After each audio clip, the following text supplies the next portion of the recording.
Я сейчас зайду в дом, бо у меня соседи расисты.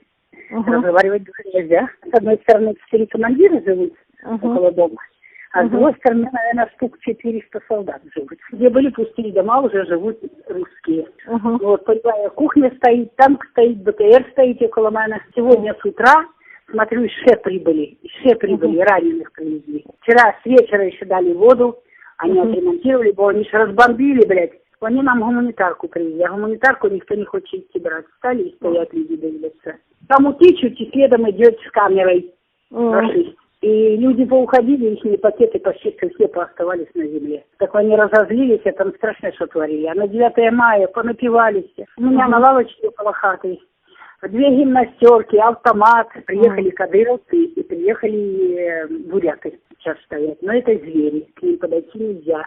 Им сказать ничего нельзя, они сразу как собаки кидаются. Я не подходила и не подхожу, и не хочу подходить. Унюхали я хлеб, пекла, идут. Идут, стали стоять 4 около ворот, суки. Смотрят ко мне. Я говорю, что, хлеба хочешь? Да, ням-ням показывают, ням-ням. Холодные, грязные, оборванные. Боже, молоденькие, им хоть там им, наверное, 18 нету. Ну, танков мало. 1-2 танка.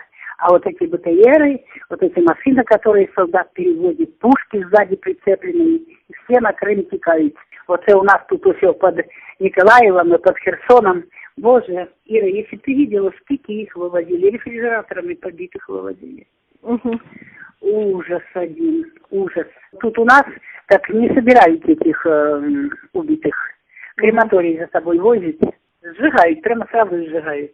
И наших, и своих, кто попадет. А вот в Николаеве пустили 3 фосфорные бомбы, так летали вертолеты, очищали воздух. Асфальт гудит. Вот просто не вижу я, асфальт не вижу, а слышу, как и днем, и ночью гудит, идут назад, все на Крым ходят. И если бы ты видела, как они бегут. Один сапог в руках, другой сапог на ноге. Вот. Там, кто служил в ООС, 16 человек у нас на 3 села служили, так они их, боже, и зубы повыбивали, и челюсти переломали, и руки переломали, и заставляли землю целовать, и что там только не творили. Из 16 человек только остались живые 4.